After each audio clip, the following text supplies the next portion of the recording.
pouvons que te dire sois adoré et sois béni. Parce que tu es celui qui mérite tout cela. Tu es celui qui mérite la gloire et qui mérite l'honneur. Ce matin, nous nous retrouvons ici au pied de ta parole parce que nous ne sentons rien sans toi. Et lorsque tu nous tiens par la main, Seigneur, nous pouvons marcher. Lorsque tu nous conduis, ô Dieu, nous pouvons faire face au lendemain. Nous nous tenons ici, ô Dieu, parce que tu nous as appelés et nous voudrons que ce matin que tu traites avec nos âmes. Maintenant que nous réunissons autour de ta parole, éloigne chaque esprit qui ne confesse pas ton nom. Viens et bénis ce culte afin qu'en sortant, chacun puisse témoigner ta présence. Que ton nom soit béni et ouvre ta parole que nous allons lire. Ouvre le contenu et le contexte à tes enfants alors que nous bénissons le nom de Jésus-Christ. Amen. Amen. Amen. Est-ce qu'on peut acclamer très fort pour le Seigneur? Nous allons prendre le Bible dans Luc au chapitre 3. Luc au chapitre 3 à partir du premier verset.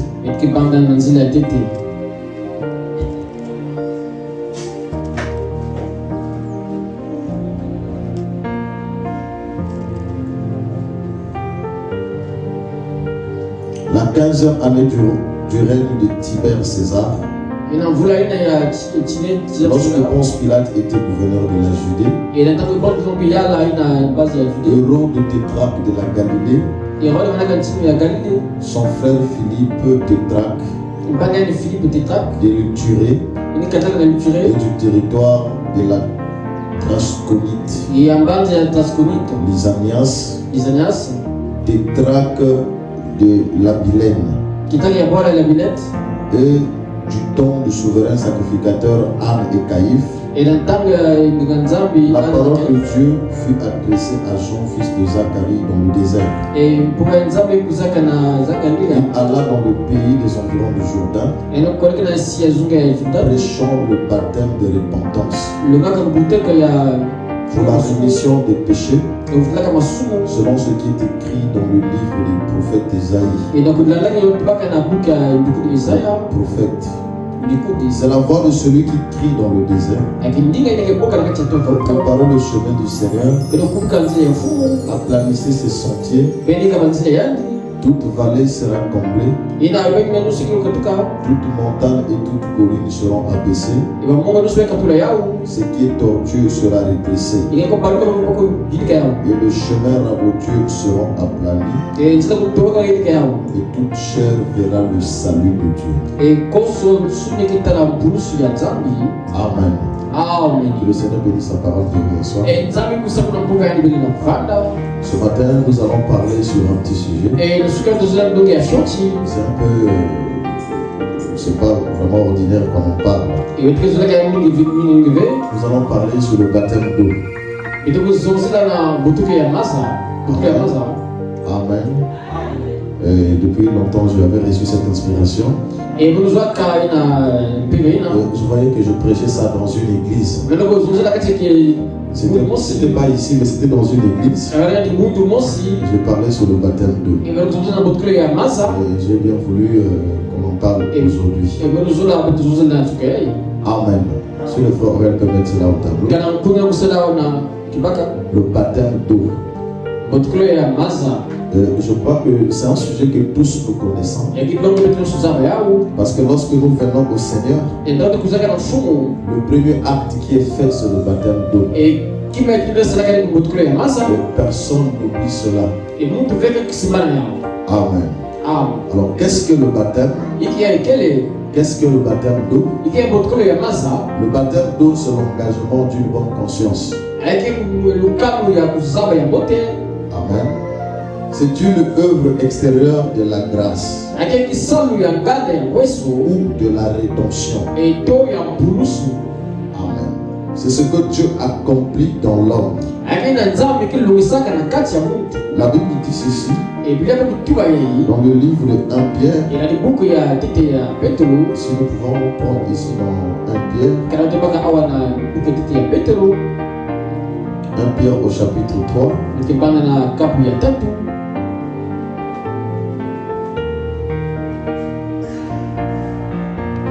1 Pierre chapitre 3, à partir du verset 20 jusqu'au verset 21, il est écrit ceci. Qui autrefois avait été incrédule, lorsque la patience de Dieu se répandait ou bien se prolongeait au jour de Noé, pendant la construction de l'arche dans laquelle un petit nombre de personnes, c'est-à-dire 8 furent sauvés à travers l'eau. Cette eau était une figure du baptême, qui n'est pas la purification de souillure du corps, mais l'engagement d'une bonne conscience envers Dieu, qui maintenant vous sauve, vous aussi par la résurrection de Jésus-Christ. Amen. L'apôtre Pierre fait référence au déluge au temps de Noël. C'était le symbole de baptême, et qui ne pouvait pas sauver. Mais aujourd'hui, il introduit ça dans la résurrection. Il dit qui maintenant vous sauve. À ce moment-là, on a l'impression que c'est le baptême d'eau qui nous sauve. Nous disons Amen. Voilà pourquoi le baptême c'est un enseignement. On devait l'emmener dans l'église pour donner la foi correcte aux enfants de Dieu. Le baptême nous sauve. Amen. Selon cette écriture ici, nous lisons le prophète dans la brochure Le baptême d'eau du 29, 3e mois 59, paragraphe 31. Il dit ceci.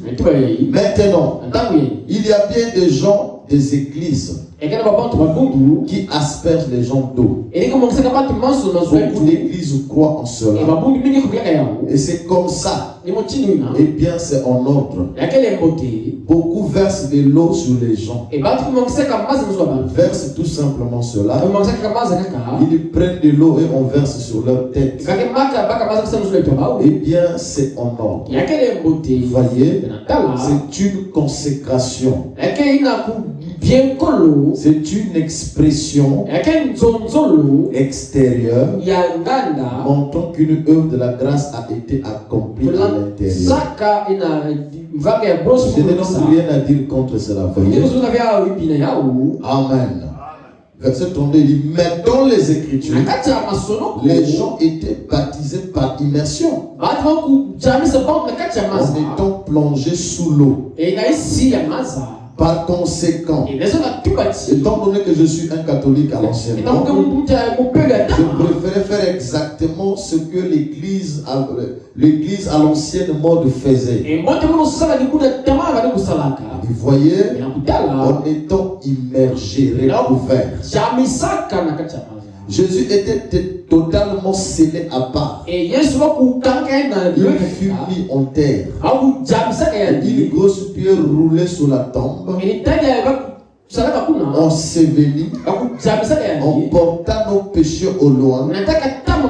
Pour cette raison, nous croyons que ce que les autres font est en ordre. Nous n'avons pas de différence avec eux. Et pour notre part, nous croyons dans le fait d'immerger. Quand le prophète parle de l'immersion, il fait appel là à la résurrection. Le baptême c'est un fait d'abord qui nous sauve et qui nous rappelle la résurrection. Amen. Maintenant, dans le message, dans les Écritures, à quel âge on peut donc baptiser un enfant? Parce que nous disons, nous ne baptisons pas les petits enfants, parce que ce sont des bébés et tout. Souvent, quand nous parlons de ça, nous avons la conception dénominationnelle du baptême. Nous ne prêchons pas le baptême d'eau comme le monde le pense. Pour nous, le baptême d'eau est un acte de rédemption. Dans le message, l'âge la plus petite ou le plus bas où quelqu'un a été baptisé, c'est 8 ans. Amen. On peut baptiser un enfant de 8 ans. Si déjà il a compris la parole et que cet enfant veut faire marche avec Dieu, à partir de 8 ans, on peut baptiser quelqu'un.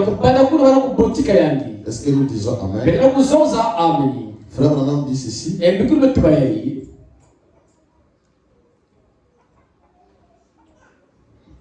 Question et réponse. «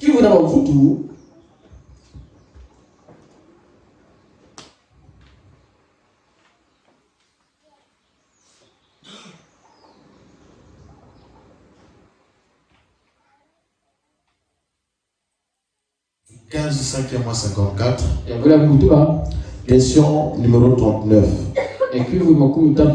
La personne qui pose la question dit ceci. J'ai 2 garçons. L'un a 2 ans et l'autre a 5 ans. Ils ont été aspergés. Devraient-ils être baptisés par immersion? Le prophète répond ceci au paragraphe 270. Eh bien, maintenant, sœurs ou frères, qui que vous soyez, ça dépend de vous. J'ai une petite fille. Mon petit garçon Billy Paul avait 13 ans. Et je l'ai baptisé au nom du Seigneur Jésus-Christ. Amen. Billy Paul a été baptisé à quel âge? À 13 ans, n'est-ce pas? Et il dit ici même, ma fillette avait 8 ans. Elle vint vers moi et montait sur mes genoux et elle a dit, Papa, je veux croire au Seigneur Jésus-Christ. Je veux être baptisé. Et j'ai baptisé la fillette à 8 ans. Amen. Quand ces petits enfants veulent être baptisés, baptisez-les. S'ils ne le sont pas, allez simplement de l'avant. C'est comme vous voulez. Pour tout ce que le Seigneur a dit. Frère Madame a baptisé sa fille à 8 ans. Lorsque un enfant déjà a 7 ans et que l'enfant écoute la parole et que cet enfant veut marcher avec le Seigneur, même s'il a 8 ans, on peut le baptiser. Nous disons Amen. Voilà un peu l'âge dans le message que nous trouvons pour lequel on peut baptiser quelqu'un. Et ici dans la Bible, là où nous venons de lire, nous avons lu Jean-Baptiste qui introduit le baptême. Et c'est lui qui en parle. Et quand Jésus est arrivé, Jésus a aussi parlé du baptême.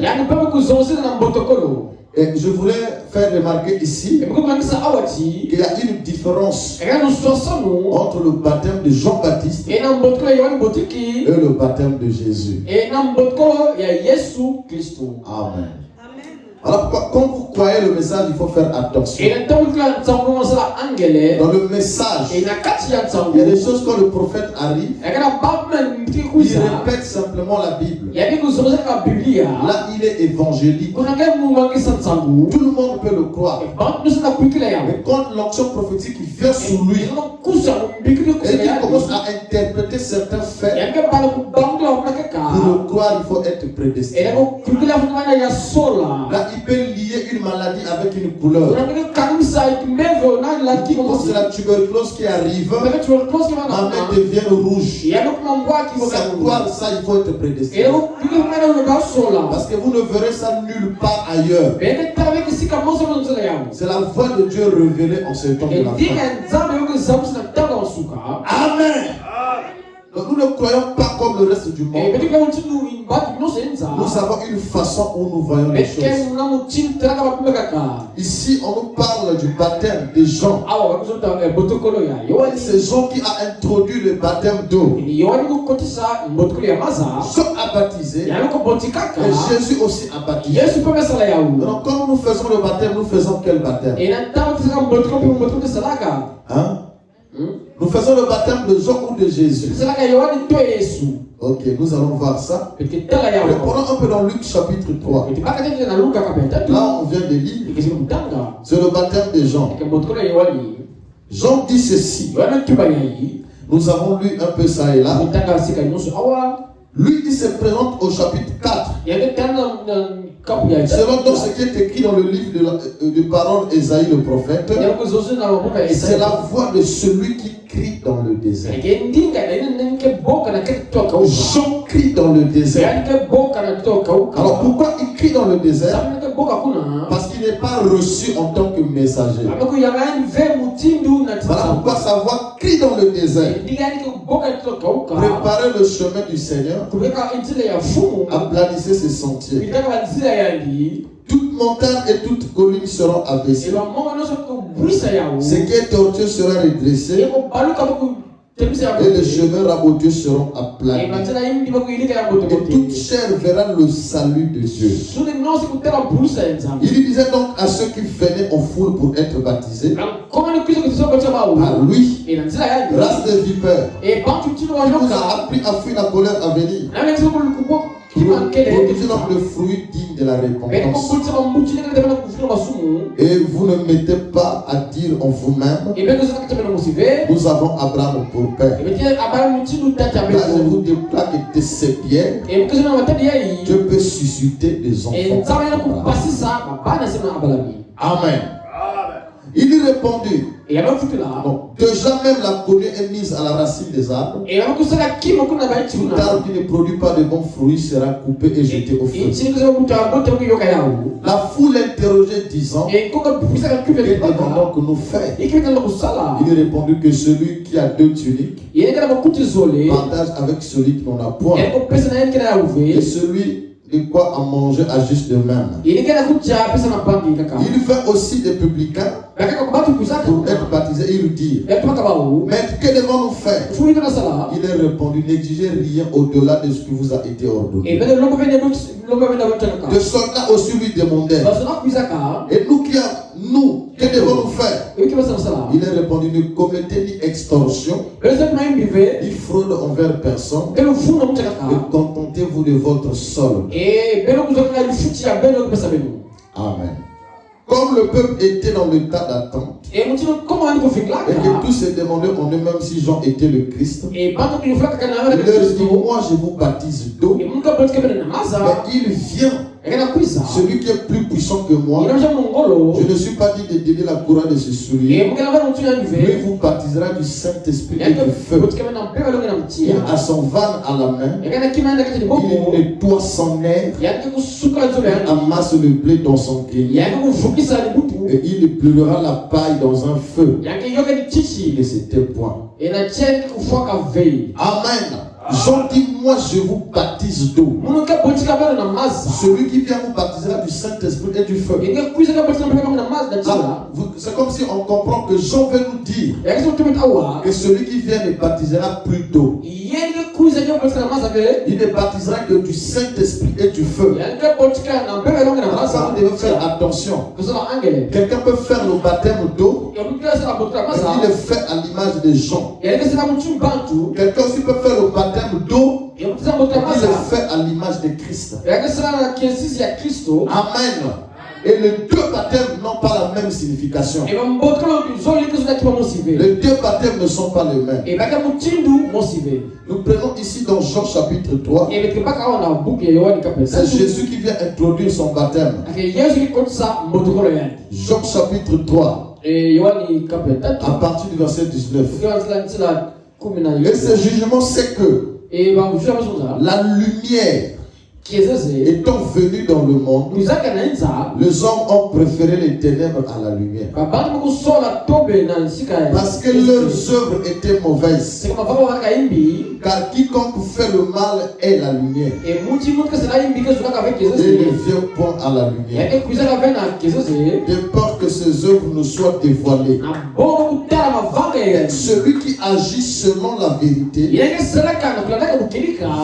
à la lumière, afin que ses œuvres soient manifestées, parce qu'elles sont faites en Dieu. Amen. Après cela, Jésus, accompagné de ses disciples, s'est rendu dans la terre de Judée. Et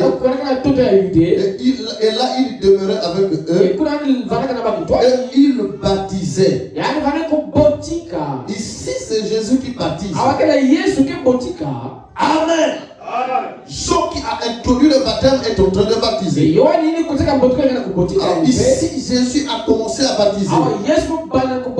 Lui aussi, il baptise par l'eau. Alors les disciples de Jean ayant appris ça, mais comment celui-là aussi baptise? Et pourtant il est venu vers toi. Tu as rendu témoignage de lui. Et comment lui aussi commence à baptiser? Verset 23. Jean aussi baptisait à Énon, près de Salim, parce qu'il y avait là beaucoup d'eau. Et on y venait pour être baptisé, car Jean n'avait pas encore été mis en prison. Nous avons ici deux ministères qui sont à l'œuvre au même moment. Il y a d'autres ministères. Jésus, pour l'accomplir, il fallait attendre que Jean parte. Et le baptême, les deux ont accompli ça ensemble. Verset 23 et 25. Or, il s'éleva de la part des disciples de Jean. Il dispute avec un juif touchant la purification. Cette dispute, la dispute est touchant la purification. Il parlait un peu de la sainteté. Il fait trouver Jean et lui dire: Rabbi, celui qui a été avec toi au-delà du Jourdain, à qui tu as rendu témoignage, voici il baptise et tous vont à lui. Le débat n'était pas sur le baptême. Le débat touchait la purification. Et quand ils viennent voir leur maître, au lieu de lui parler que Jésus aussi baptise, il parle du baptême d'eau. Quel lien entre la purification et le baptême? Le juif était avancé dans beaucoup de choses. Et nous ne savions pas. Ils avaient la révélation du baptême d'eau. Et quand le débat a été déclenché sur la purification, il fallait aller voir Jean, comme celui-ci à qui tu as rendu témoignage, en train de purifier les gens pendant que toi tu prêches encore. À ce moment-là, quelle est la vraie purification? Quel est le vrai baptême? Parce que toi tu baptises pour la repentance, préparer le chemin du Seigneur. Jésus qui arrive dans Jean 10, il dit: je suis le chemin, la vérité et la vie. Donc Jean prépare le chemin. Et ceux ici sont déjà sur le chemin. Un débat sur la purification. Amen. Mais comment c'est 6 ans? Lui aussi il baptise. Et beaucoup font chez lui. Et notre église est en train de vider. Amen. Frère, il y a des ministères qui vident les églises. Nous lisons les mêmes brochures. Nous prêchons les mêmes citations. Mais comment les gens font là-bas? Il faut que nous puissions parler de la purification. Qu'est-ce qui ne va pas? Donc, verset 27. Jean répondit: un homme ne peut recevoir que ce qui a été donné du ciel. Jean ne s'écarte pas de son baptême. Il n'annule pas du tout ça. je ne peux recevoir que ce qui est donné du ciel. Il faut savoir si Dieu est temps. Mon don n'est pas faux. Ce que je fais n'est pas faux. Parce que ça vient aussi du ciel. Suivant le discours. Vous-même vous mettez témoin que j'ai dit que je ne suis pas le Christ. J'ai été envoyé devant lui. Celui à qui appartient l'épouse. Celui qui baptise actuellement, c'est le mari de l'épouse. Mais moi j'ai reçu un don venant du ciel. C'était un don intermédiaire entre l'épouse et son mari. Quand le mari arrive, est-ce que le messager a encore une place? Nous disons Amen. On n'anéantit pas le messager parce que ce qui a reçu vient du ciel. Et quand celui à qui appartient l'épouse arrive, nous allons vers l'époux.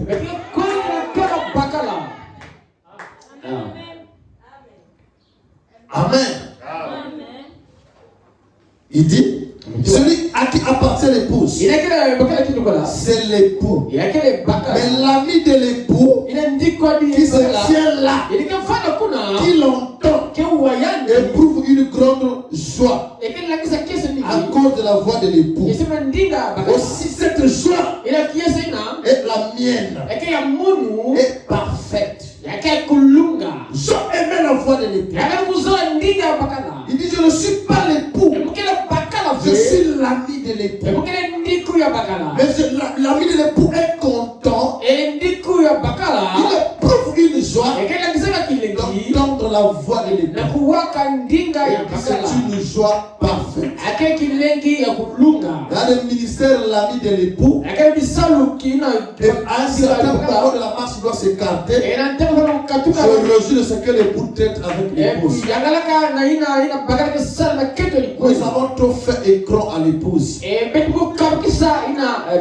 On a pris la place nous-mêmes. C'est que quand on parle de Dieu, on parle plus des pasteurs que de Dieu. On parle plus de prophètes que de Dieu. L'époux est content que la voix de l'époux soit proclamée. Amen. C'est pourquoi vous devez connaître votre position. Et il dit, il faut qu'il croisse, que je diminue. Celui qui vient d'en haut est au-dessus de tous. Celui qui est de la terre, il parle comme étant de la terre. Celui qui vient du ciel est au-dessus de tous. Il y a un baptême qui vient du ciel. Il y a un homme qui vient de la terre. Amen. Voilà le baptême de Jésus. C'était différent de celui de Jean.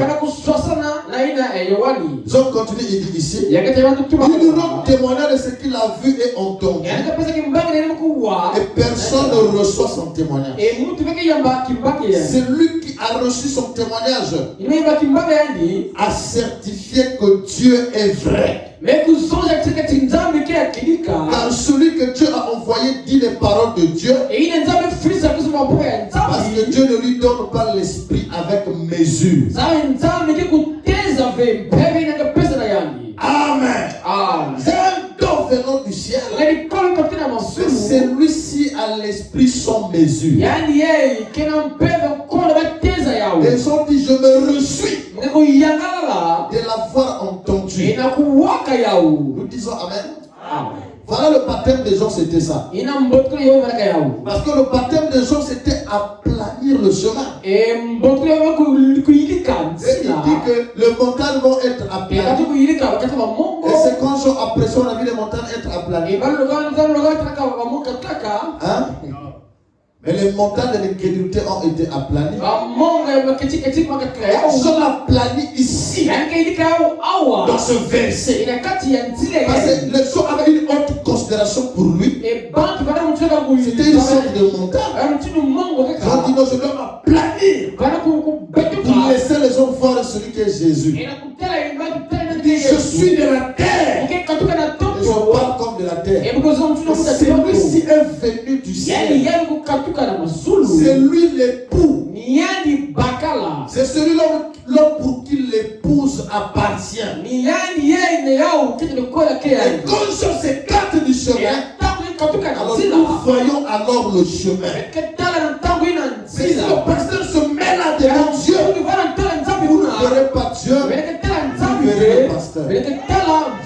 Voilà pourquoi frère Madame dit le don. C'est le savoir s'écarter du chemin et laisser Dieu s'exprimer. C'est ça, aplanir le chemin. Ce matin, je veux aplanir le chemin. Pour que l'homme, pour qui le pose appartient, qu'il a la voix céleste, que l'épouse l'écoute. Amen. Donc les deux sont venus au sujet du baptême. Chacun avait son baptême. Jean baptisait pour aplanir le chemin. Le baptême de repentance. Disons aux gens de celui qui allait venir après lui. Quand Jésus arrive, le baptême de Jean n'a plus de valeur. Parce que celui qui allait venir après lui est déjà venu. Et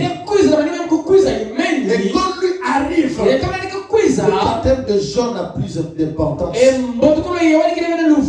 lui, il veut donc introduire son baptême d'eau. Amen. Amen.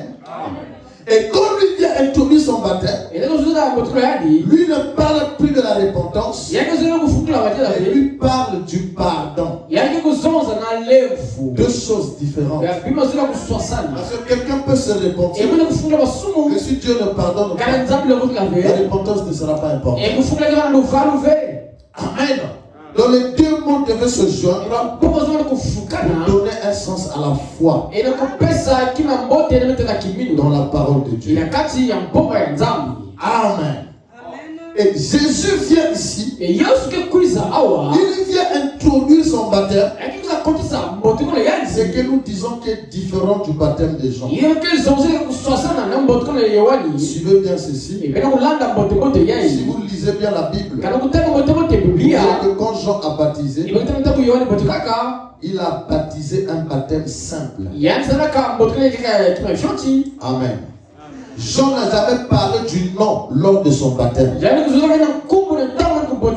baptisait pour la repentance. Mais quand Jésus arrive, ici dans Matthieu 28, verset 19, Jésus dit ceci. Là c'est après la résurrection.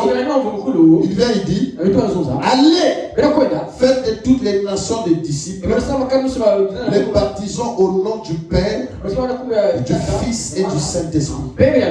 Nous sommes d'accord? C'est pour la première fois que Jésus vient lier le baptême avec un nom. Le baptême de Jean c'est l'eau simple. Mais le baptême de Jésus c'est l'eau est lié à un nom. Amen. Donc quelqu'un peut aller baptiser d'eau. C'est le baptême de Jean. Et on doit lier cette eau à un nom. Pourquoi les catholiques continuent à baptiser le baptême de Jean? Jésus dit ceci. Faites de toutes les nations de disciples, les baptisons au nom du Père, du Fils et du Saint-Esprit. Est-ce que Jean avait dit une chose pareille? Amen. Est-ce que l'écriture sur le baptême est en train d'évoluer? Et quand Jésus dit cette chose, c'était un mystère. Et vous ne pouvez pas comprendre ça si ce n'est pas enseigné. Il dit allez-y baptiser au nom du Père, du Fils et du Saint-Esprit. Il s'arrête là. Donc il faut là vous chercher le nom du Père, c'est quoi? Parce que le Père est un attribut. Le Père n'est pas le nom. Le Fils n'est pas le nom. Et le Saint-Esprit n'est pas le nom. Et c'est ce qui dit au nom du Père. C'est le nom du Père. Le nom du Fils et le nom du Saint-Esprit. Quand vous le trouverez, baptisez en ces noms. Et pour trouver ces noms, faut les hommes qui sont remplis de la puissance de Dieu, avec l'onction prophétique, qui viennent enseigner la parole. Parce que le verset suivant, il dit ceci: enseignez-leur à observer tout ce que je vous ai prescrit. Vous les apôtres, enseignez-leur. Ils savaient que c'était difficile. Amen. Enseignez-leur. Vous savez, le ministère aujourd'hui, quand le message de Malachie 4 vient, chaque ministère, pour atteindre son projet, ils doivent manifester l'onction prophétique. Est-ce que vous croyez ça? Si vous vous arrêtez au niveau de Ephésiens 4, vous ne parlerez pas du message. Vous allez parler de la Bible, vous n'allez jamais comprendre le message. Parce que dans la promesse d'aujourd'hui, quand l'Ephésiens 4 est appelé et qu'il reçoit le livre, Dieu lui dit: il faut que tu prophétises de nouveau. Dans la disposition d'Apocalypse chapitre 10, l'Éphésiens 4 n'est plus un simple apôtre. Il doit avoir l'onction prophétique pour comprendre certains faits de ce message. Amen. Parce que si c'est seulement apôtre, docteur et tout, on risque d'embrouiller les choses. Parce que le message de Branham est un message prophétique. Et pour l'enseigner, il faut l'onction du Saint-Esprit sur vous. Pour ouvrir certaines choses. Il y aura un jour, je vais prêcher le message de l'Afrique. Je me parlais de ça hier. Il y a beaucoup de choses dans le message que nous avons fait en tant qu'Africains. C'est pas en tant que chrétien, mais en tant qu'Africain. Nous avons africanisé le message. J'étais dans une église. Les frères ont posé la question. Pasteur, dis-nous comment tu utilises la dîme. Ta femme est maintenant véhiculée. Tu as construit une maison d'étage. Et nous sommes toujours pauvres. Branham avait un salaire. Toi, pourquoi tu n'as pas un salaire? Le pasteur tremblait pour répondre à ça. Il dit: il fallait que ça soit moi le pasteur. Ça veut bien redresser ce frère africain. Ça, c'est pas la parole, mais l'esprit africain. Amen. L'esprit africain, c'est un esprit pauvre. Puisque le frère est pauvre, il voit le pasteur en voiture, il dit: c'est casse derrière les citations pour cacher sa haine. C'est une haine simplement. Mais quand vous arrivez dans une église où le frère lui-même a sa voiture, il ne va pas convertir la voiture du pasteur. Et il va même prier que Dieu donne la voiture au pasteur. Parce que lui, il a sa voiture.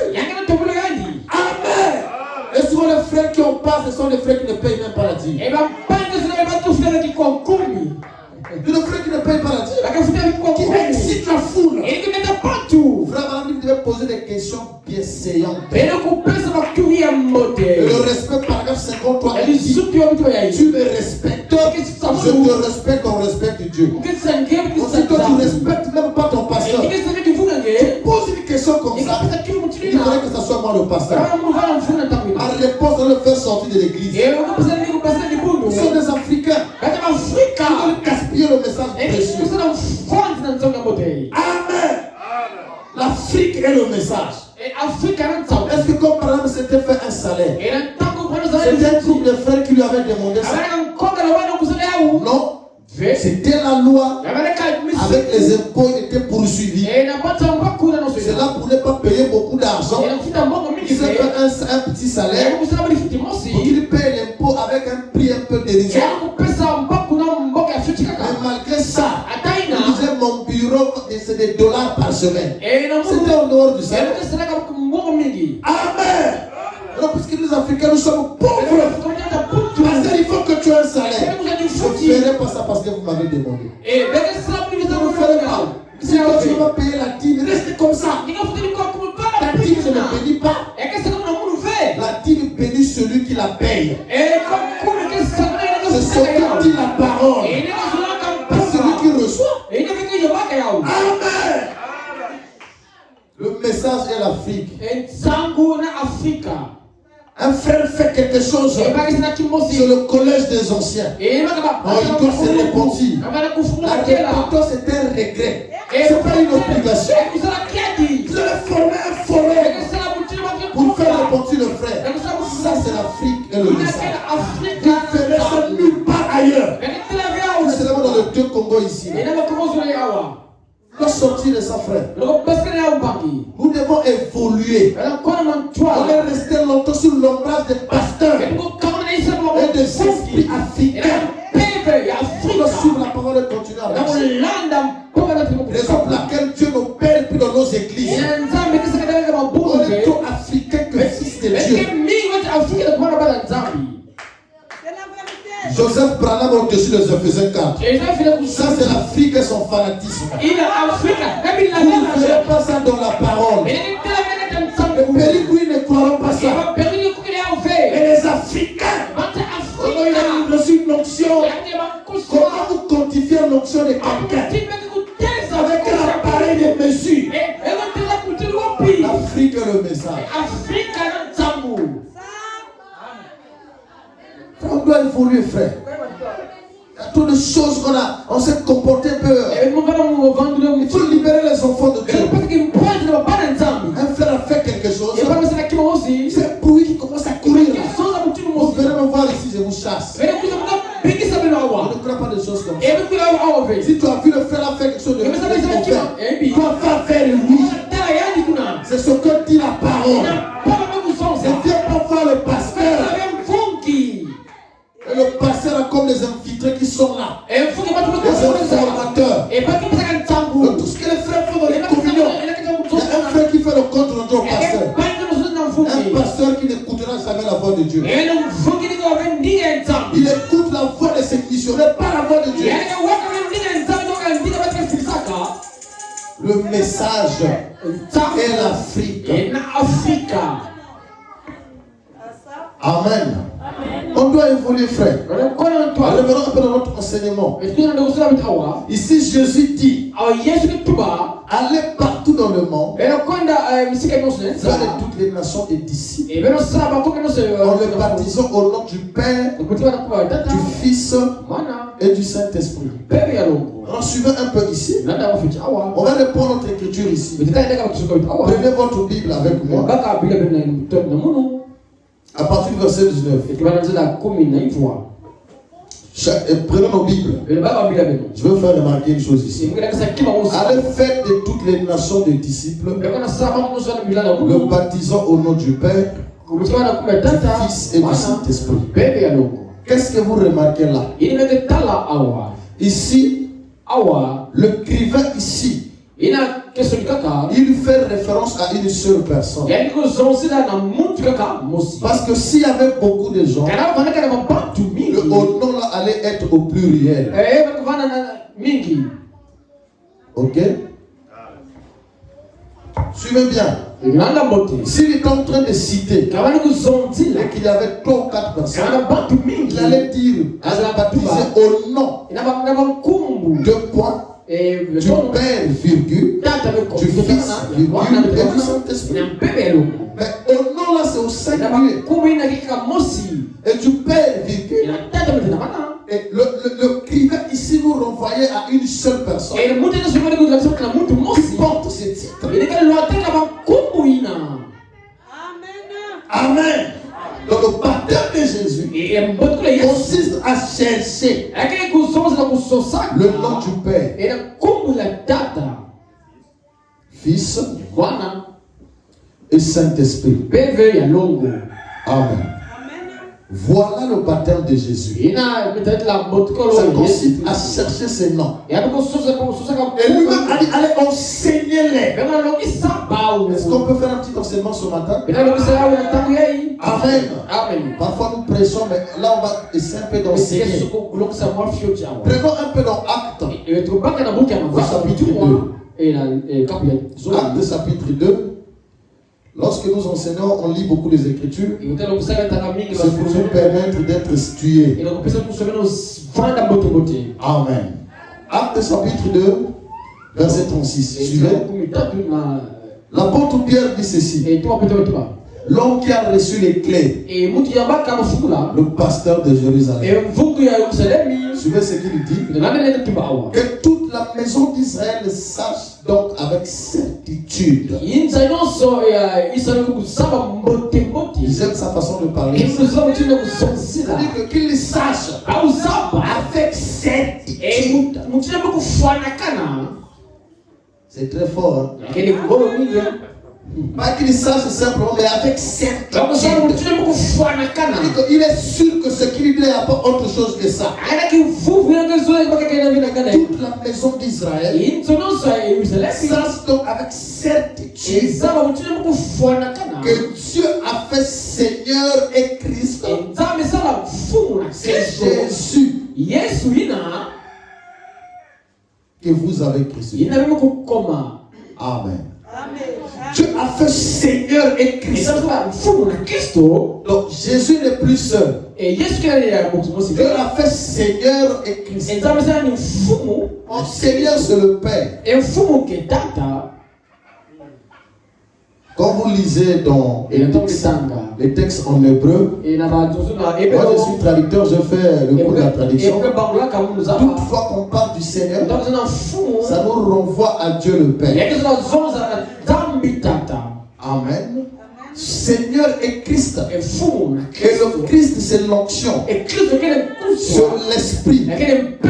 C'est le Saint-Esprit. Loin. Amen. Dieu a fait de Jésus Seigneur et Christ. Et le Fils, quand il est né, le 8e jour, il a reçu le nom de Jésus. Amen.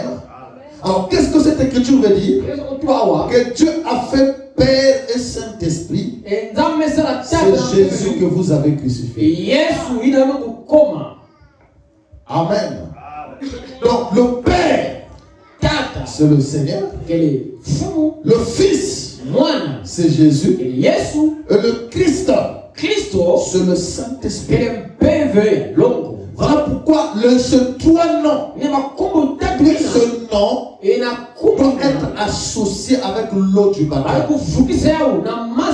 Et comme il est associé avec l'eau du baptême, ce n'est plus un simple baptême. C'est plus que le baptême. Cela devient un acte qui peut nous sauver. Ça devient un acte de purification. Frère, le baptême d'eau dans le message, ça sauve. Quand vous comprenez bien ce que vous faites, ça vous sauve. Amen. Ça vous libère de péché. Ça vous nettoie. Prenons un peu un type ici. Dans l'Ancien Testament, il y avait dans Nombre chapitre 19. Nombre chapitre 19. Dieu avait demandé à Israël de préparer quelque chose qui devait être le type de baptême. Nombre chapitre 19, verset 9. La Bible dit, si vous lisez, on parle de la génisse rousse. La vache rouge à partir du premier verset. Verset 9 dit, un homme pur recueillera la cendre de la vache, la déposera hors du camp, dans un lieu pur, où la conservera pour l'assemblée des enfants d'Israël, afin d'en faire l'eau de purification. C'est une eau expiatoire.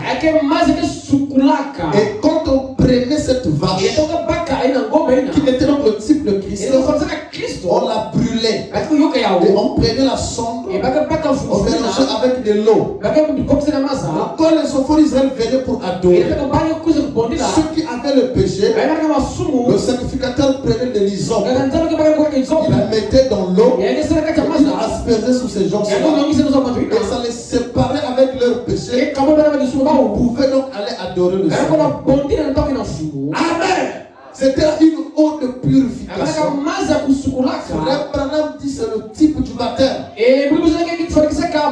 Cette eau n'est plus simple. Et mazi yake kama ya mpamba. C'est une eau composée. Yake mazi ni Le mkufana. baptême de Jean, c'est une eau simple. Mbukira ya yoni kimbo mazi ya Le baptême mpamba. de Jésus, Ya Yesu Kristo. la vase qui a été prise, Wakaka ngombe. on a pris la sorte de la vase, Akaka fulufuni ya qui ngombe. est le nom de Jésus. Kume Yesu On Kristo. a mélangé avec l'eau. Mefukise na maza. Ça devient un baptême purificateur. Yale kuma ina mbotuleka sukulaka. Nous disons Amen.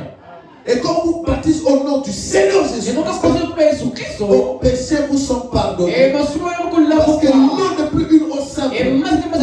L'eau est associée avec le nom. Ça devient une eau de séparation. Et c'est ça le type de baptême aujourd'hui. On était pour baptiser. Il faut découvrir là où se trouve la vache. Or, Jean a été clair avec eux. Ce n'est pas la vache. Ce n'est rien. C'est fait pour préparer le chemin. Celui qui viendra, c'est lui le chemin. C'est lui la vache. Donc quand nous baptisons au nom de Jésus-Christ, ce baptême guérit même les malades. Je vous dis ce qui est vrai. Quelqu'un peut être malade. Tu l'emmènes au jour de baptême. Au sortir de baptême, Dieu le guérit. Quelqu'un peut avoir des mauvais esprits. Tu l'emmènes au jour de baptême. Si toi, celui qui baptise, tu as l'isop pour qui est la foi. Et je prends le sang de Christ. Je mélange avec l'eau. Je plonge de là. Je sors de là un homme purifié. Si c'est un acte physique, je crois que tu es purifié et changé. Et ça, c'est différent du simple baptême d'eau. Pierre disait maintenant ça vous sauve. Amen. Frère Abraham dit ceci. Dans la brochure, la communion. Au paragraphe 56.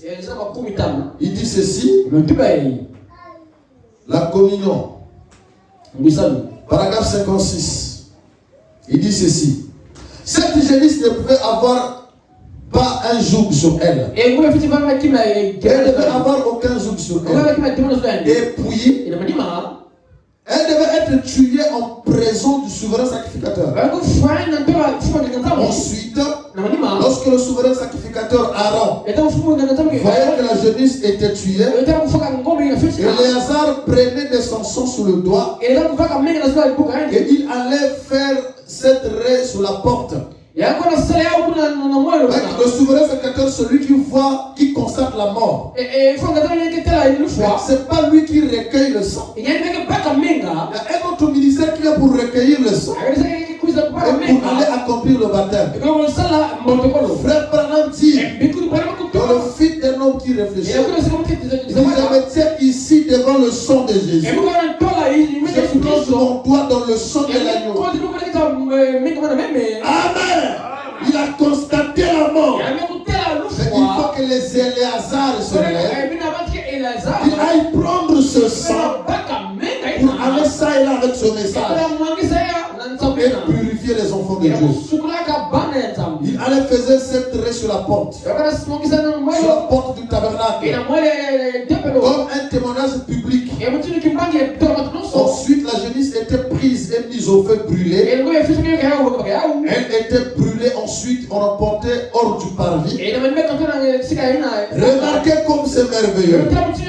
Nous devons nous dépêcher. Hors du parvis. C'était placé dans un endroit pur. Car c'était les eaux de séparation.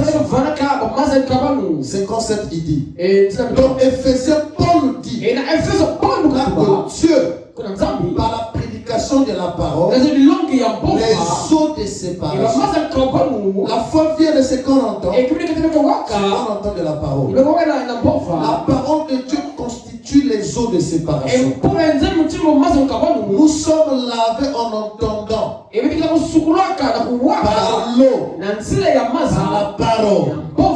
Le fait d'entendre la parole parole vous sépare. Maintenant, l'incrédule ou l'homme qui pêche. Restez dehors. Voici une petite partie que nous n'aimerons pas passer. Ces jours de séparation devaient être gardés dans un endroit pur. Et il dit, et le prédicateur qui prêche l'évangile doit être un homme pur et droit. Pas un mordu de la cigarette. Pas un toxicomane. Pas un ivrogne. Ou un homme qui joue au golf dimanche après-midi. Ainsi de suite là. Remarquez, ça doit être gardé dans un vase pur, sanctifié, saint. Celui qui garde le mystère de Dieu dans son cœur. Amen. Ça doit être gardé dans une église pure. Pas dans une église où les gens jouent au bingo sous-sol. À la loterie. On organise des soupers de bienfaisance là-bas. Et des danser pour les jeunes. Voilà pourquoi les zones de séparation dans le baptême n'ont plus d'efficace. Parce que les églises deviennent les endroits dansants. Amen. Où le prédicateur ne sort plus de vase pur. C'est avec des totems. C'est dans la franc-maçonnerie. C'est 3, 4 ou 5 femmes. Et ils viennent derrière la scène nous lire les brochures. Frère Branham dit, il y a une différence entre prêcher la parole par l'écriture et prêcher la parole par l'ange. Je dois veiller à ce qu'il soit là. Parce que c'est lui qui doit confirmer mes déclarations. Dans cet âge, c'est l'âge intellectuel. Et les pédagogues sont des bons prédicateurs aujourd'hui. Et le réveil de Bukabateka a commencé avec les enseignants. La plupart des frères qui étaient à Bukabateka, les enseignants, on les affectait. Et là-bas, ils devenaient prédicateurs, même sur la paix. Parce qu'il est enseignant, il a l'art de parler, les gens acclamaient. C'est le ministère. Et confirmer Dieu, il n'avait pas ça. Ça révèle d'autres capacités. Nous disons Amen. Pourquoi le réveil? Dites-nous ce que Branham a dit hier. C'est un réveil passé. Un réveil aronique. Aaron a travaillé dans le désert. Et quand on va dans la terre promise, c'est Josué qui se lève. Et Dieu dit à Josué, prends la loi de Moïse, mais quitte-la sous la nuit. Il n'a pas dit répète-la. Avec Aaron, il a dit, tu mettras tes paroles dans la bouche de Aaron. Aaron parlera pour toi. Aaron n'avait pas besoin de comprendre. Il recevait et il transmettait. Et avec Josué, je médite jour et nuit. Il a dit pas lire, non. Méditation. Oh, la méditation, c'est une lecture approfondie. Ça fait appel au surnaturel. Donc alors, on a besoin des gens qui méditent, qui resteront longtemps. Seigneur, qu'est-ce que tu as voulu dire ici? Qu'est-ce que tu as voulu dire ici? Et l'ange descendait. Amen. Dans la lettre, Moïse a vu l'ange. Le fait devant le puissant. Et Dieu a dit à Moïse, agenouille-toi. Et c'est agenouillé. Mais dans la méditation, Josué voit l'ange. L'ange dit agenouille-toi. Il n'a pas fait un débat. Dans le temps de Moïse, c'était la colonne de feu. On commence à s'agenouiller devant la colonne de feu. Mais toi, tu es non. C'était la méditation. Il a compris.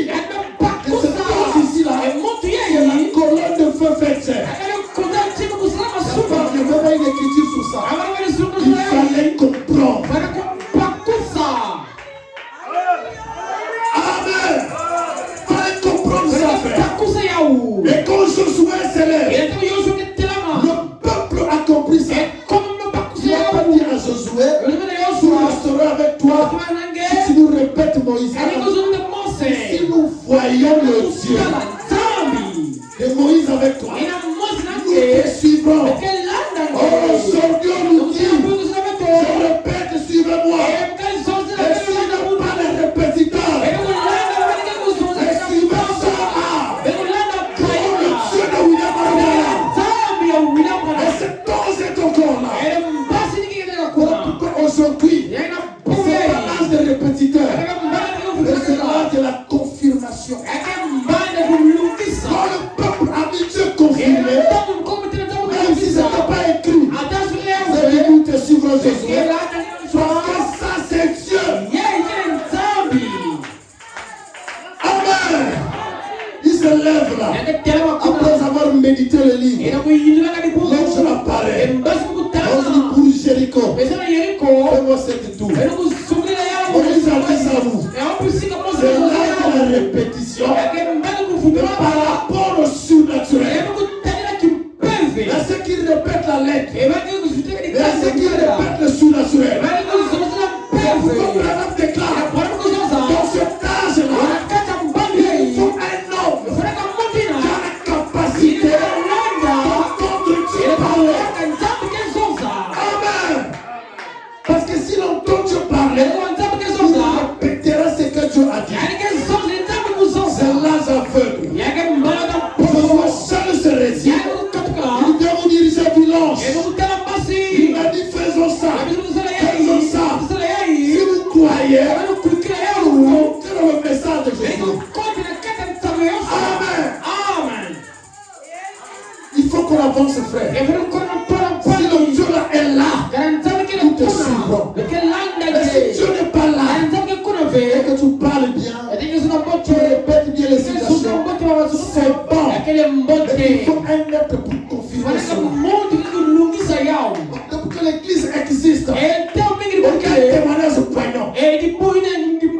Ça peut témoigner ce qui presse bien. Où est la confirmation?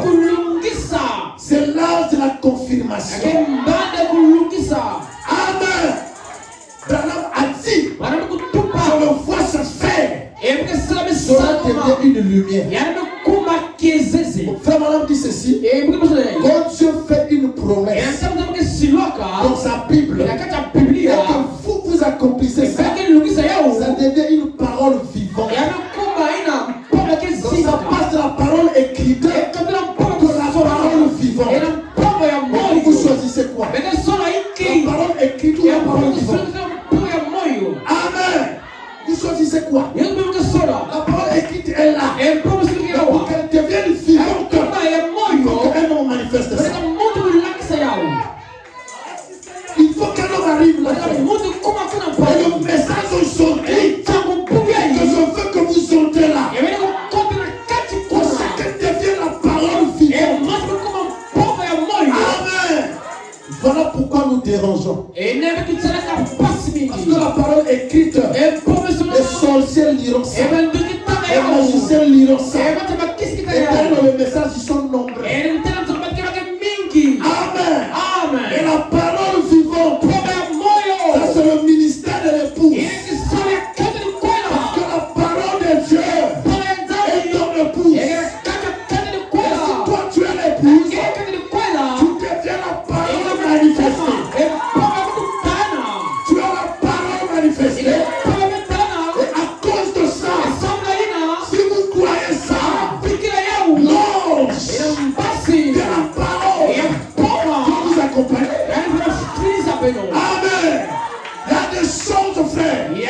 Quand vous croyez à ça, cela change votre attitude. Ça change votre atmosphère.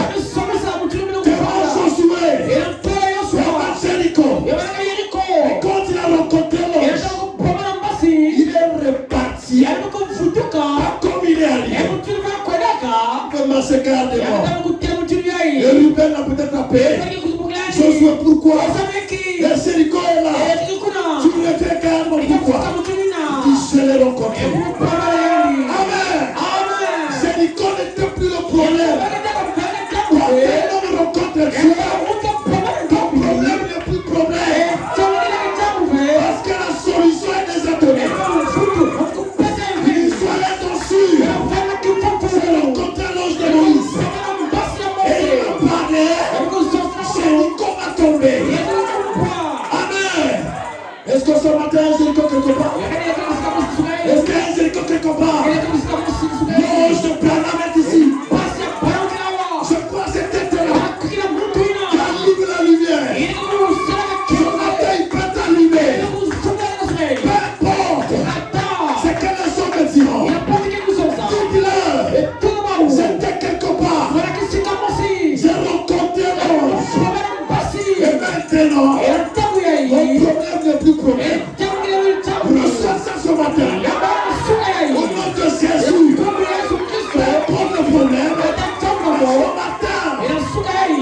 dans le message.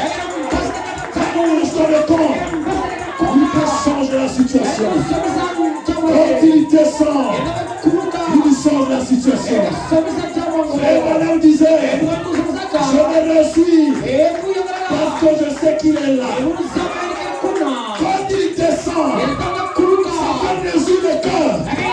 Si tu es attristé, et quand tu descends, je peux dire gloire à Dieu.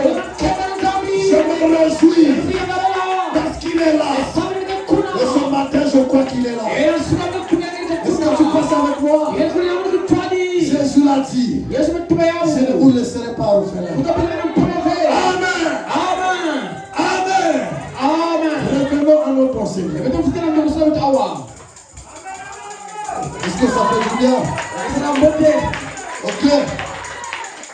Quand on continue, il dit ceci.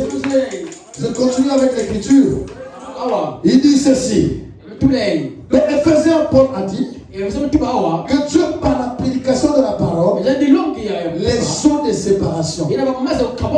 La femme vient de ce qu'on entend. Ce qu'on entend de la parole. Et la parole de Dieu constitue les eaux de séparation. Nous sommes lavés en entendant par l'eau la parole. Le fait d'entendre la parole vous sépare. Maintenant, où l'homme qui péchait restait dehors. On avait déjà lu ça. Ça doit être gardé dans une église pure. Pas dans une église où les gens jouent au bingo, à la loterie, organise des soupers de bienfaisance et danse pour les jeunes. Bien frère, jamais j'en arrive au point où je dois faire cela pour garder l'assistance. Je quitterai cette église et je prendrai un tas de tentes et monterai au Canada où je me bâtirai une cabane. Je préfère faire cela que savoir que ce que je fais est compromis sous la parole pure. Sans mélange de l'évangile du Seigneur. Donnez-moi la communion avec lui. Prêchez la parole. Vous n'êtes pas obligé d'avoir tous ces non-sens. Tenez-vous en la parole. Et la parole sépare le pécheur de son péché. Amen. Quand on vient à la parole, à ce baptême par l'eau, ça sépare le pécheur de son péché. Et cette eau de séparation était faite avec la cendre qui était prise de l'agneau. Le frère Branham dit, c'est le type de Christ. Et notre agneau, la vache rousse, a été pris au calvaire. Et pendant qu'il a été pris au calvaire, de Jésus, l'eau et le sang sont sortis. Alors le baptême de pour nous, c'est une partie de la parole. Et qui est la parole? La parole, c'est Jésus. Donc quand nous prenons le nom de Jésus par la foi et que nous le mettons ensemble avec la parole, l'eau du baptême, si je te mets aux eaux de baptême, moi je crois que par cet acte de péché te sont pardonnés. Voilà pourquoi pressez-nous d'y entrer. Ne remettez pas ça à demain. Amen. Parce que le temps tire à sa fin. Et quand cette eau vient comme ça, et que cela est mélangé avec le nom de Jésus, cela produit une naissance pour nous. Si quelqu'un prend son baptême d'eau au nom de Jésus, et qu'il croit que le nom là est associé avec de l'eau, et que Christ est mort pour lui, c'est une nouvelle naissance. Il est né selon l'eau. Nous disons Amen. Parce qu'à la naissance d'eau, il y a la naissance de l'esprit. Donc si vous croyez ça, vous êtes né de l'eau. Et c'est l'une des portes du ciel. Amen. C'est pourquoi Jésus a donné son nom pour le baptême. Lisons ici dans Jean chapitre 3. Jean chapitre 3. Nous prenons Jean au chapitre 3. Jean chapitre 3. Nous lisons à partir du premier verset. Suivez. Mais il y eut un homme d'entre les pharisiens nommé Nicodème, un chef des Juifs, qui vint lui auprès de Jésus et lui dit: Rabbi, nous savons que tu es un docteur venu de Dieu, car personne ne peut faire ces miracles que tu fais si Dieu n'est avec lui. Jésus lui répondit: en vérité, je te le dis, si un homme n'est né de nouveau, il ne peut voir le royaume de Dieu. Oh, comment ça? Nicodème lui dit: comment un homme peut-il naître quand il est vieux? Peut-il rentrer dans le sein de sa mère et naître? Jésus répondit: en vérité, je te le dis, si un homme n'est né d'eau et d'esprit, il ne peut entrer dans le royaume de Dieu. Il y a une naissance selon l'eau. Et ce baptême-là est différent du baptême de Jésus. Ce n'est plus un simple baptême de repentance. C'est une naissance. Parce que le nom de Jésus est attaché à cette eau. Et pour que le nom de Jésus soit attaché, vous devez être un prédestiné. Parce que dans Matthieu 6, il a dit: lorsque vous priez, dites: notre Père qui es aux cieux, que ton nom soit sanctifié. Et frère, vous ne pouvez pas porter ce nom si vous n'avez pas été prédestiné. Donc, naître d'eau, c'est une prédestination. Alors pourquoi faire ce matin-là, tu crois cette parole, pourquoi tu acceptes le baptême sur cette base? Les péchés te sont pardonnés. Est-ce que vous croyez ça? Tes péchés te sont pardonnés. Même si tu as tué quelqu'un, sur la base de cette parole, avec le nom le plus puissant et l'anneau digne qui est Christ, tes péchés te sont pardonnés. Amen. Et si moi je te mène là, c'est une eau de séparation. Ça te sépare avec ton ancienne vie. Si un démon te poursuivait par rapport à ton ancienne vie, quelque part il va trouver une barrière. Donc moi je poursuis un tel. Il a reçu la parole de séparation. Il s'est séparé entre lui et son ancienne vie. Il y a des choses que vous ponctuez par un amen. Cela se matérialise en vous. Puisque vous êtes tellement spirituel que le démon doit obéir à votre témoignage devant la parole. Amen. Il dit, Nicodème, Jésus répondit: en vérité, je te dis, si un homme est né d'eau et d'esprit, il ne peut entrer dans le royaume de Dieu. Ce qui est né de la chair est chair, ce qui est né de l'esprit est l'esprit. Amen. Ne t'étonne pas que je te dis, il faut que vous naissiez de nouveau. Jésus parle d'une naissance par l'eau. Et la nouvelle naissance commence par l'eau. Quand vous prenez ce baptême-là, associé avec le nom révélé de Jésus, c'est une procédure de la nouvelle naissance. Vous naissez déjà de l'eau, qui est la première phase. Ensuite, l'esprit vient rendre témoignage à ce que vous avez fait. C'est comme on a dit, lorsque quelqu'un sort des eaux, il doit recevoir le Saint-Esprit. Parce que les deux naissances sont ensemble. Voilà pourquoi Jésus dans Marc 9, quand il est sorti de l'eau et que Jean l'a baptisé, l'Esprit Saint est venu sous la forme d'une colombe. C'était le premier placement de Jésus. Celui-ci est mon fils en qui j'ai mis toute mon affection. Ça, c'est le premier placement. Parce que c'était en rapport avec l'eau. Disons Amen. Quand je vous donne le baptême d'eau, il vous place quelque part. Vous devenez fils de Dieu par le baptême d'eau. Disons Amen. Et dans Matthieu 17, la transfiguration, situation, quand la colonne de feu descend, le feu l'a enveloppé, Dieu a continué à dire, celui-ci est mon fils, écoutez-le. Là maintenant il pouvait parler. Amen. Pour que vous deveniez un écoutez-le, il faut que Dieu place d'abord son affection en vous. Et ce ne faisant, il peut vous donner une voix et les gens vous écouteront. Amen. Mais le problème c'est que nous ne gardons pas cette eau pure. Nous la mélangeons. Amen. Jésus est venu avec cette eau.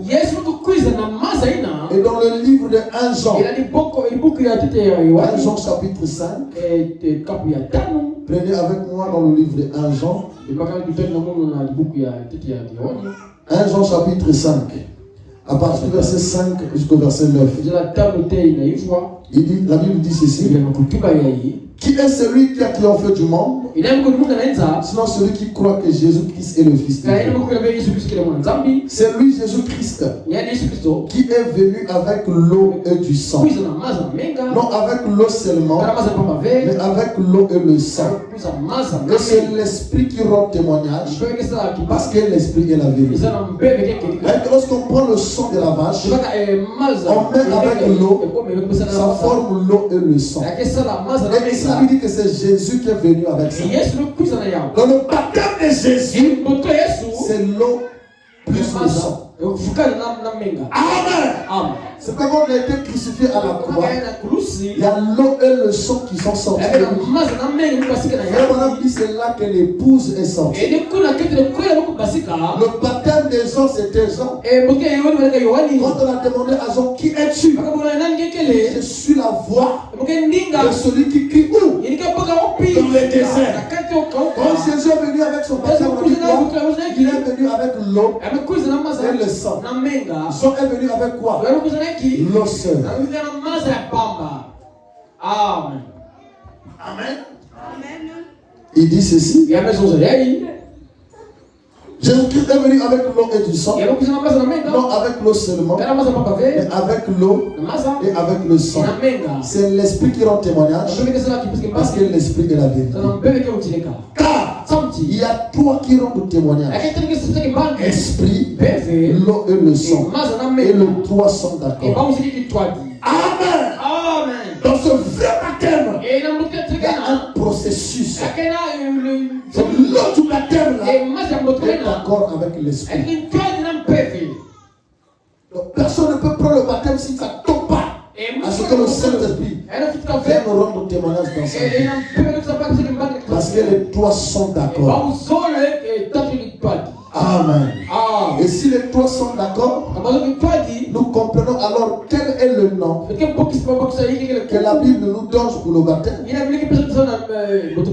Dans l'apôtre Pierre arrive ici dans le livre des Actes. Le livre de Actes, Actes au chapitre 2. Frère dit c'est là l'ordonnance du médecin. Et toutes les fois que nous devons baptiser quelqu'un, on doit venir par cette ordonnance que Pierre avait écrite. Actes chapitre 2 de 35 à 39. L'apôtre Pierre dit ceci. Car David ne peut monter au ciel, mais il dit de lui, le Seigneur a dit à son Seigneur, assieds-toi à ma droite, jusqu'à ce que je fasse de tes ennemis ton marchepied. Et toute la maison d'Israël sache donc avec certitude que Dieu a fait Seigneur et Christ. C'est Jésus que vous avez crucifié. Après avoir entendu ces discours, il eut le cœur vivement touché. Et il dit à Pierre et aux autres apôtres, hommes frères, que ferons-nous? Pierre leur dit, répentez-vous et que chacun de vous soit baptisé au nom de Jésus-Christ pour le pardon de vos péchés, et vous recevez le don du Saint-Esprit. Amen. Après avoir entendu ça, qu'est-ce qu'ils ont entendu? Pierre a d'abord parlé de la résurrection. Il dit que David ne peut monter au ciel, mais le Seigneur a dit à son Seigneur. Il parlait de la résurrection. résurrection. Et quand Pierre a prêché ça, c'est écouté, eurent le cœur vivement touché. Après, ils ont dit, oh mon frère, que ferons-nous? Il y a une prédication qui touche le cœur.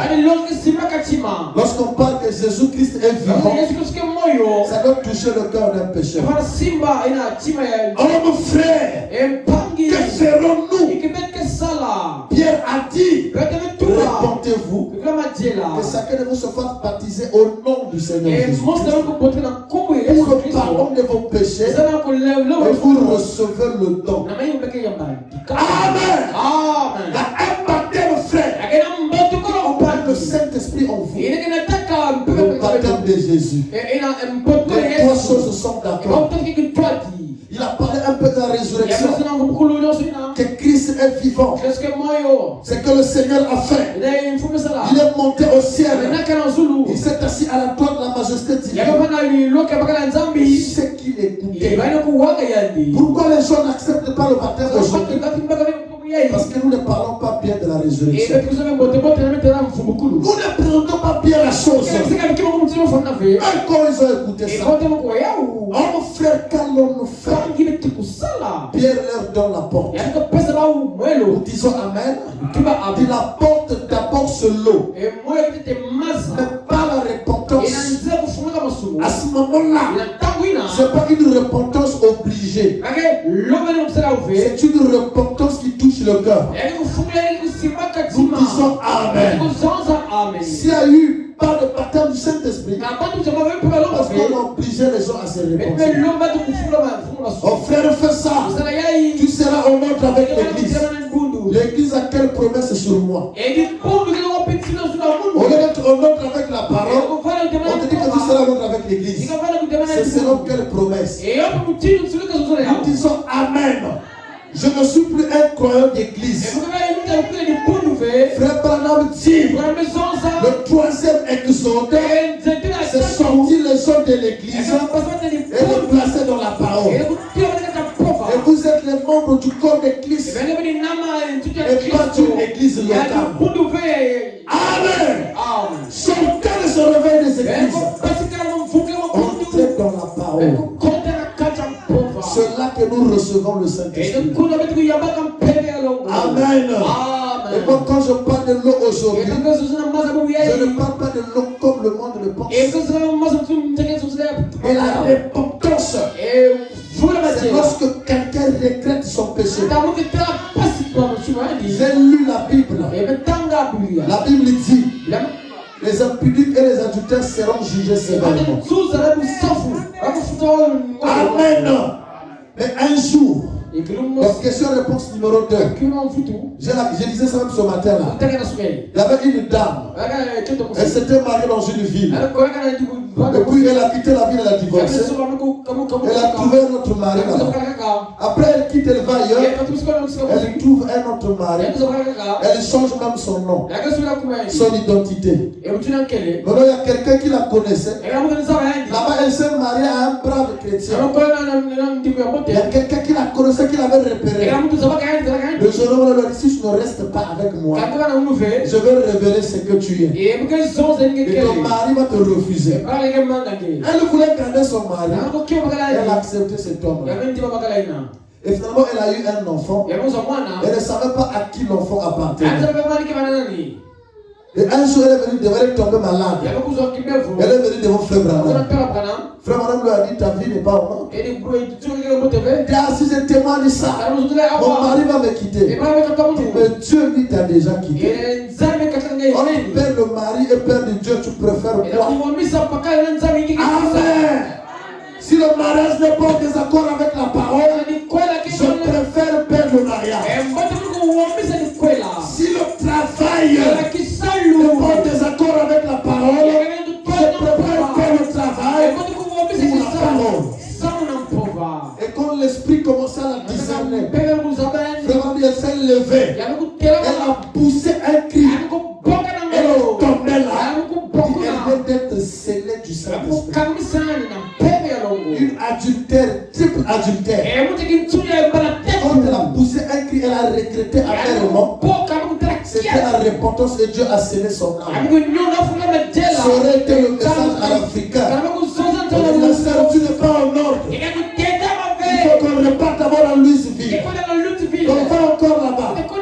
La prison africaine. Amen. Beaucoup des églises du message en Afrique sont des prisons pour les enfants de Dieu. Sont des milliers d'elles. Attachez-moi la parole. Quittez ces organisations. Quittez ces dénominations. Attachez-vous à la parole. Disons Amen.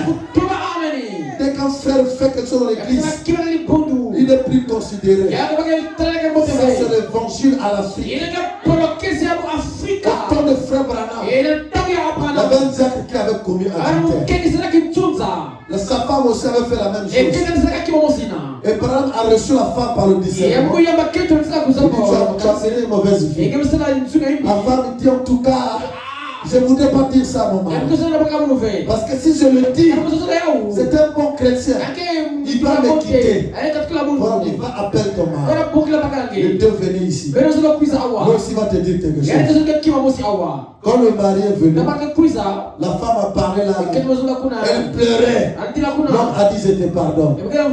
Frère Madame a dit au mari, toi aussi dis à ta femme ce que tu as fait là.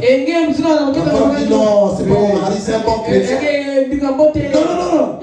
Il reste tranquille. Lui aussi il va te dire. L'homme aussi commençait à pleurer. Alors que lui, quand la femme témoignait, il disait, toi, tu m'as trompé comme ça. Non, toi aussi pas. Il a commencé à pleurer.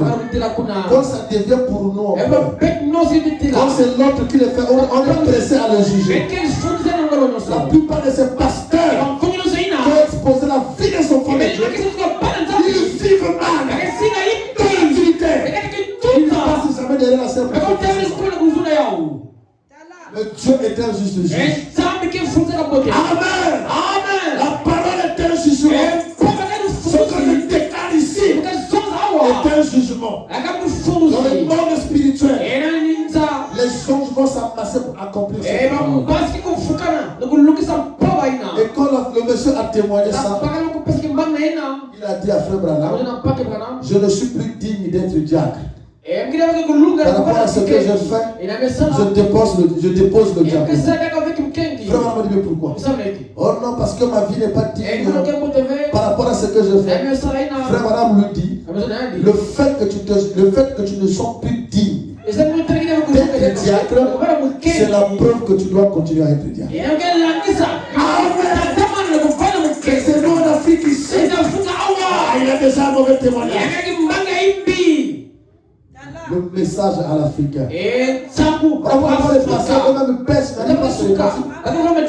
ils se sont crus comme des anges pour calmer les enfants de Dieu. Et quand ça arrive à eux-mêmes, ils se cachent. Amen.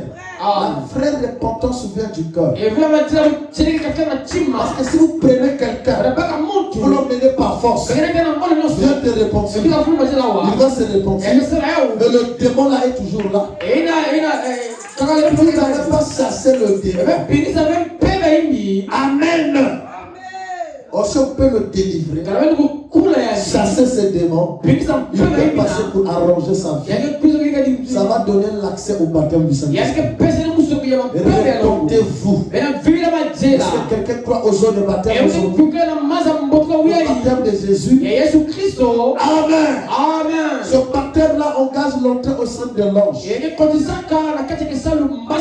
La Bible dit, frère Madame dit ceci. Je vais dire ça pour clôturer. Il dit ceci dans la brochure Le temps de décision, au paragraphe 67.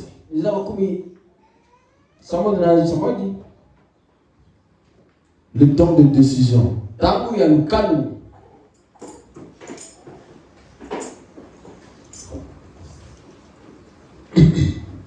Le temps de décision au paragraphe 67.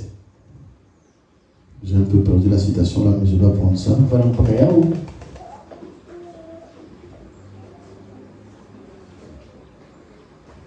Paragraphe 67, il dit ceci. Nous allons lire pour clôturer. Il dit,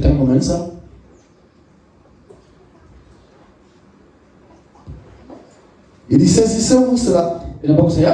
Saisissez-vous l'image. C'est l'église dans le dernier jour. Au temps du soir. Les lumières du soir sont ici.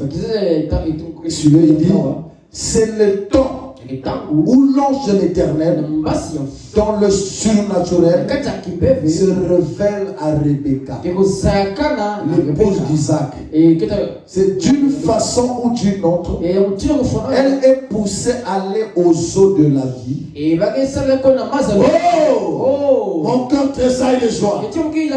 C'est à peine si je peux presser quand je pense à cela. Le temps du soir est arrivé. Et l'ange du Seigneur est dans le message. Il fait la cour à Rebecca pour qu'elle vienne aux eaux de la vie. L'action du surnaturel. Amen. C'est quoi l'eau de la vie aujourd'hui? C'est la parole. Et de cette parole est sorti le baptême d'eau. Et quand nous venons à l'eau de la vie, l'eau du Seigneur se manifeste dans le surnaturel à Rebecca. Ce n'est plus Eliezer. C'est le problème de Rebecca. La rencontre autour de Saul. Ça va toujours l'entrée en scène du surnaturel. Nous disons Amen. Et ce matin, je vous invite à l'eau de la vie. Venez à la source de la vie. Il y a un ange qui vous attend. Et Rebecca a rencontré l'ange. C'était au puits. Nous disons Amen. Et la femme samaritaine a rencontré le surnaturel au puits. Jacob a rencontré l'ange au puits. Il y a un ministère avec ce puits d'eau. Isaïe de Fer de Manuel. Et quand vous prêchez ça avec la foi, ça emmène l'entrée en scène d'un ange du Seigneur. Il y a trois choses qui sont d'accord. L'eau, le sang et l'esprit. Amen. Marie allait aux eaux de la vie. Quand l'ange Gabriel est descendu, lui a dit Shalom.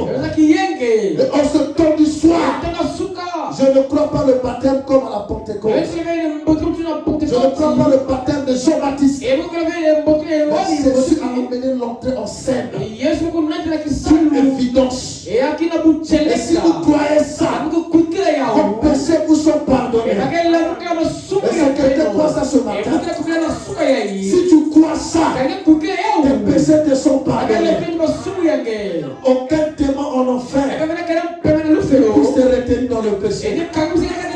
Et la parole de ce matin, c'est une eau qui se bat.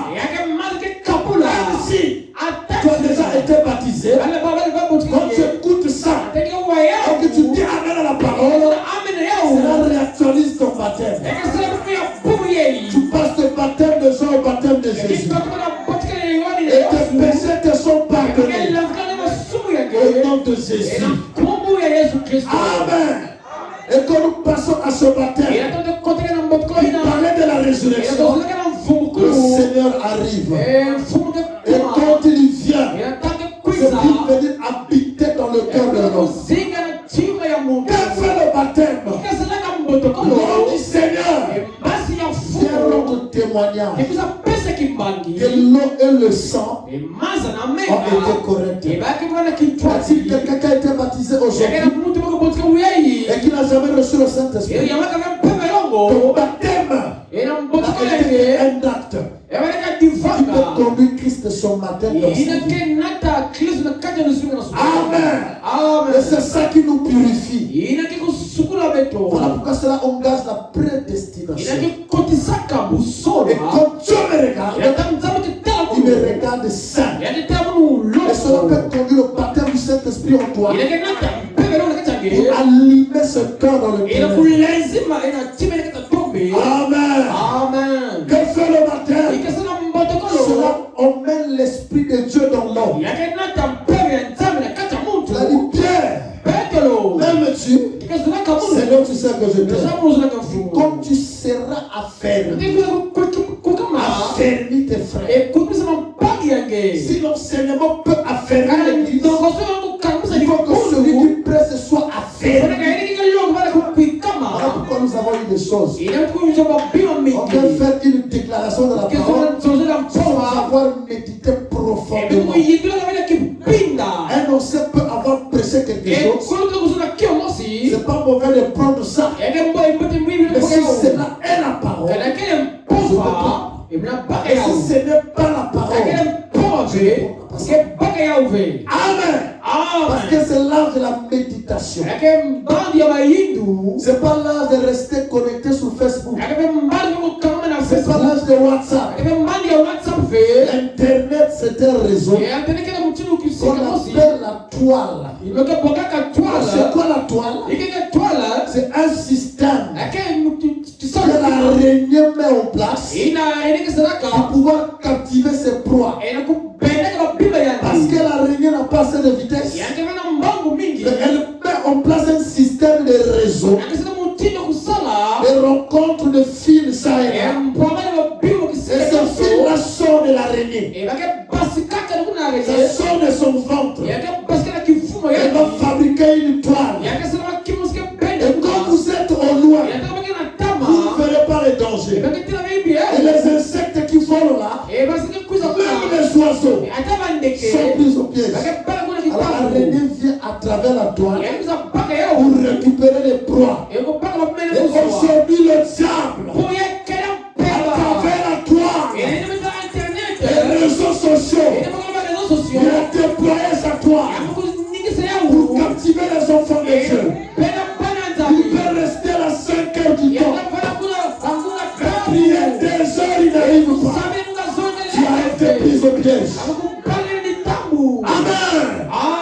Aujourd'hui, ce n'est pas le temps de Facebook.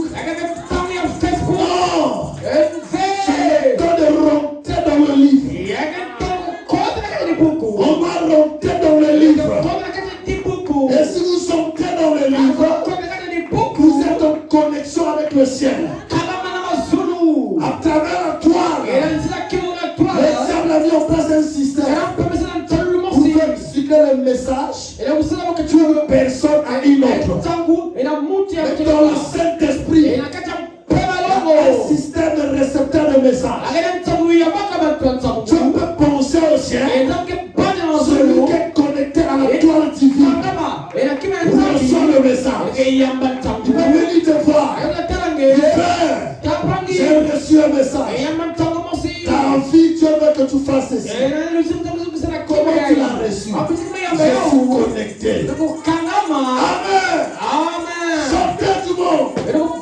Soyez connectés à Jésus. Jésus est descendu. Il a déployé son réseau. Et dans ce réseau, il y a des applications comme Malachi 4. Dans Malachi 4, c'est une application. Quand vous rentrez dedans, vous voyez la loi de Moïse sur le mont Horeb. Vous voyez le soleil de la justice.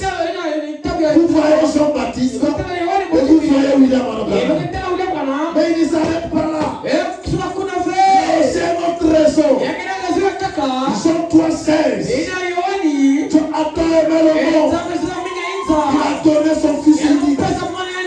Afin que quiconque croit en lui ne périsse pas. Il a une autre application. Lui qui disait te trompe. Au temps de la fin, le monde va t'enivrer. Comme le péché. Les hommes se mariaient pour marier leurs enfants. Le Fils de l'homme se réveillera. Amen. Il y a une autre application. C'est Apocalypse 17. Il dit je regardais un ange puissant vers le petit Dieu. Au-dessus de sa tête était l'arc-en-ciel. Il est descendu. Il a mis le pied droit sur la terre, le pied gauche sur la mer. Il a rougi comme rougit un lion. Est-ce que ce soir tu peux écouter sa voix? La voix de l'homme du Seigneur. Tu nous parles. Tu as dit à Moïse, et Moïse ira devant toi. Écoute sa voix. Car mon nom est en lui. Il te conduira chez les Amoréens, chez les Éphiens, chez les Étiens, et je les exterminerai.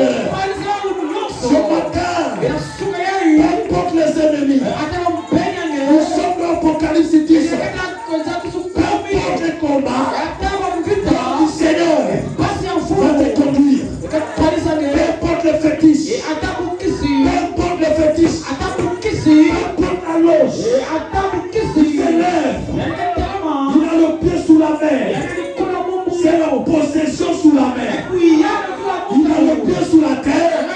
C'est la possession sur la terre. Il n'y a pas un démon que lui ne maîtrise pas. Il lève la main au ciel. Tous les esprits de l'air sont sous son contrôle.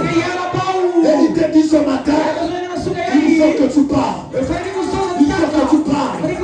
Alors que nous prophétisons, et ce matin, tu dois prophétiser sur ta vie. Je te dis, avant le livre, parle. Parle pour toi.